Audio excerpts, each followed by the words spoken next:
So this back and forth, we have action, reaction. In this case, the action is the Boston Tea Party. Reaction by Parliament, intolerable acts. This leads to the meeting of a group called the First Continental Congress. Now this technically illegal governmental group met in Philadelphia, Pennsylvania. Now, why Philadelphia? Well, it's by far the largest city in the colonies. And remember, there aren't that many places that we could classify as a city, but with 30,000, definitely the biggest and the wealthiest.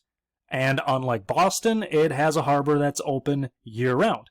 Even though it's about 100 miles from the open ocean, it's America's busiest port. And there's a strong history of religious tolerance due to its Quaker origins, and there's a lot of land available immediately to the west. So for a long time, this was the point of entry for thousands of immigrants. Now the city itself, very neat, very well planned out. And it had a really thriving philosophical and educational reputation because of men like Ben Franklin. And there's 23 printing presses. So it's a springboard for a lot of influential pamphlets from the pre-revolutionary era. Think Letters from a Pennsylvania Farmer, think Common Sense. Now in the background of this image, you see Carpenter's Hall. And the deliberations lasted about 2 months in this building. Now the main priority, how are we going to respond to the intolerable acts? Of the 13 colonies, 12 sent representatives. Georgia's the only one who didn't, because they're hoping that the British would send soldiers to help them in their war with the Creeks. And ultimately, this is kind of like a who's who of very important delegates. We've got the Adamses, John and Samuel. We got John Jay, and we have Patrick Henry and George Washington of Virginia. Over half of them are lawyers. John Adams among the more prominent, although some were of humbler origins. Roger Sherman of Connecticut got his start as a shoemaker. Now the main agenda, again, how are we going to respond to the intolerable acts? There was a plan of union proposed called the Galway Plan of Union, and it would have included a president general appointed by the king who was advised by a council that was elected by the people. Now this is, we saw a variation of this plan during the French and Indian War called the Albany Plan of Union. And this demonstrates that, even in 1774, the colonials are very reluctant to separate from Great Britain. They wanted a guarantee of their rights as Englishmen. That's kind of the main thing that they desire. So the grievances that they sent to Parliament reflect this. And they gave Parliament until spring of 1775 to respond to their requests.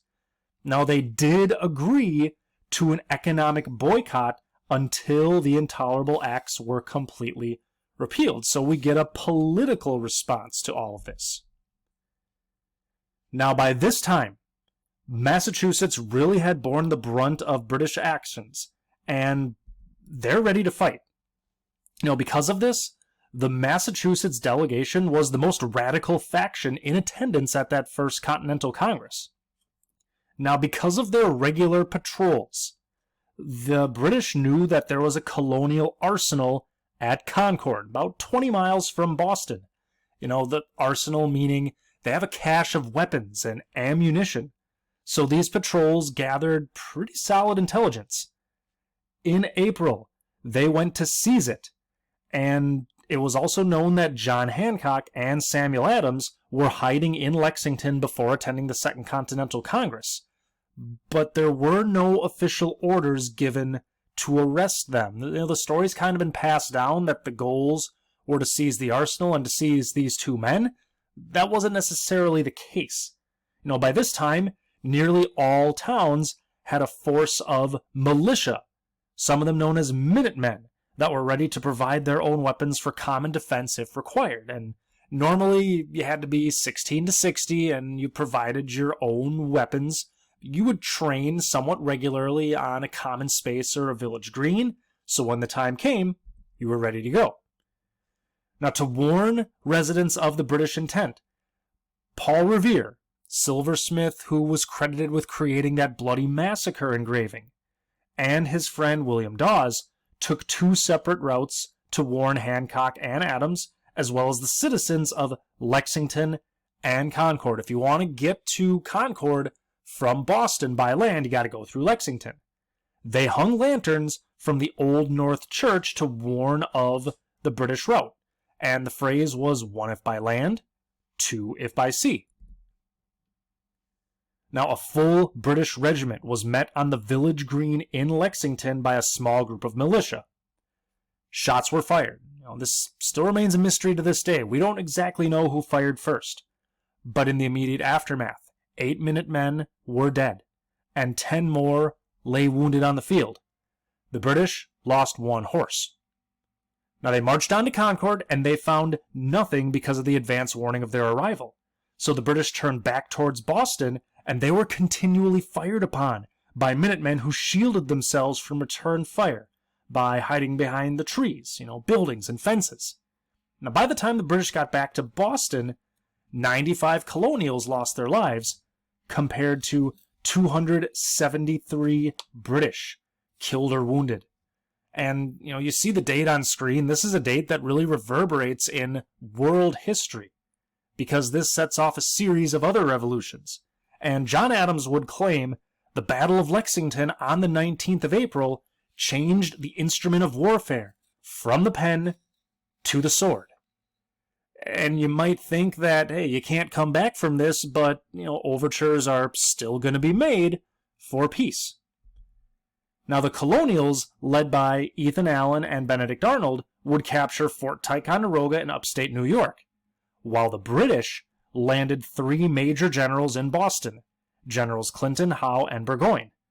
The members of the Massachusetts militia were camped on the hills surrounding Boston. That's what we mean by Boston under siege. These colonials are reinforced by regiment from other colonies, like Virginia, Pennsylvania, and Maryland. And it stood to reason that this force would need a leader, a commander. Now, the story is that Delegate John Adams nominated George Washington of Virginia to be general of the new army. The man had ample combat experience in the French and Indian War. And he was also from Virginia, which it's a southern state. It's the most populous state. So it helps get the South on board and allows people to realize this isn't just a Boston or a Massachusetts or even a northern thing. It's a colonial conflict. It also helped that he was a sitting delegate. Now, to add to it, he was born in North America, unlike other candidates such as Horatio Gates and Charles Lee. And he had a real even temper that was well suited for command. Now, Washington would claim that he did not want the position, but he was the only delegate who showed up dressed in full military uniform because, he had to know something was up. Now, John Hancock was a little miffed because he had wanted the job for himself despite no military experience, so that was always kind of a mystery.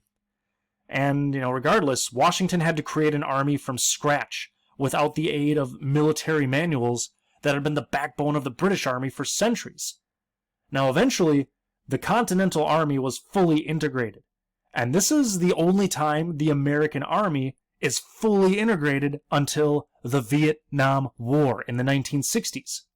And as a courtesy, Washington also deferred to Congress for many decisions, establishing the principle of civilian control over the military.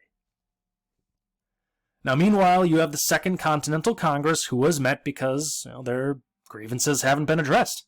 Most of them are moderates, and John Adams served as one of the few radicals who advocated for a complete political break from Great Britain. And even after Lexington and Concord, there was a desire to make concessions of peace toward Great Britain because they wanted to avoid further hostilities. John Dickinson of Pennsylvania was one of the main writers of this olive branch petition, and he had several verbal spats with John Adams because of this. Now, Adams witnessed the aftermath of Lexington and Concord personally, and he knew what to expect from the British. But Dickinson was highly respected in the Congress and in Philadelphia.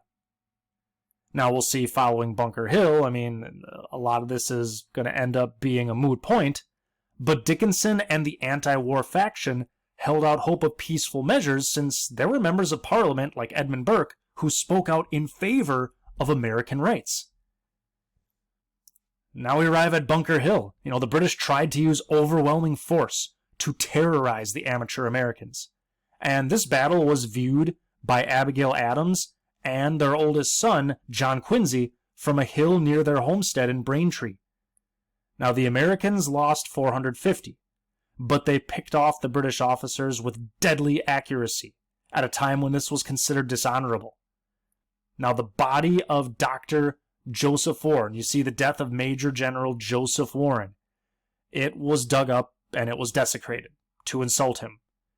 Dr. Warren was very close with Sam Adams and John Hancock. They were kind of like a trio of leaders. He didn't actually have to fight that day, and he ultimately stayed on the field for too long and was shot. And it took 9 months to identify his corpse, and it took 9 months because that's how long it took for the British to evacuate Boston.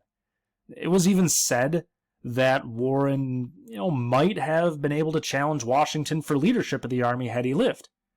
Now, Bunker Hill was viewed as proof that Britain was actually beatable and that the militia could outfight British professionals, which, in the long term, that would prove to be false. But after losing 1,000 men, it was also the moment that King George III, along with his reluctant Prime Minister, Lord North, resolved to crush the rebellion.